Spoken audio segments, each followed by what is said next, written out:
Pais felizes, os filhos também são felizes. Vamos falar um pouquinho sobre isso? Acaba sendo uma responsabilidade.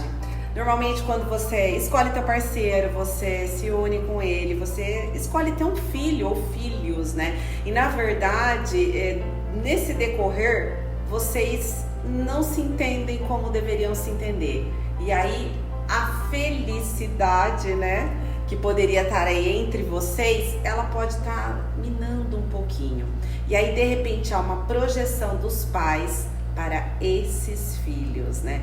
E aí o que acontece? Quando a gente não é muito feliz, eu e o meu parceiro, e a gente projeta inconsciente, não, consciente, mas sem uma percepção, projeta essa felicidade nos nossos filhos, eles também, por lealdade e inconsciente, acabam se sentindo numa responsabilidade que não é deles, de cumprirem esse ato de felicidade que não ocorreu ali. Então não pode ser maior o amor dos pais pelos filhos do que o amor entre o casal. Senão essa responsabilidade põe acima deles que não lhes pertence. Então vamos ficar muito atento a isso. Cuidado quando você põe expectativa demais ou projeta demais em cima dos teus filhos. Desde carreira, felicidade, o quanto eu não dei certo na vida eles têm que dar, o quanto eu não realizei profissionalmente eles têm que se realizar, o quanto meu casamento não deu certo e eles têm que ter um casamento.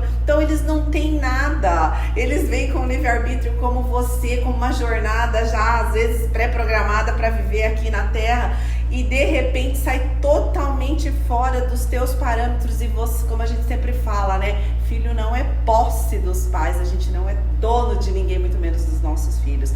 Enquanto eles são incapazes, a gente tem a obrigação de cuidá-los. Mas fora isso, é liberar asas para voar. É muito interessante quando você vai assistir a natureza e você vê um casal de cisne, depois de um certo tempo, quando os pais precisam impulsionar o voo deles e um deles não consegue e volta, o pai escorraça.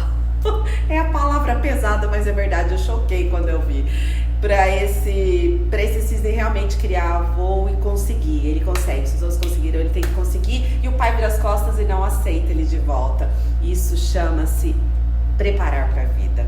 Então, cuidado, pai, cuidado com o que você projeta para o teu filho, porque ele assume essa responsabilidade.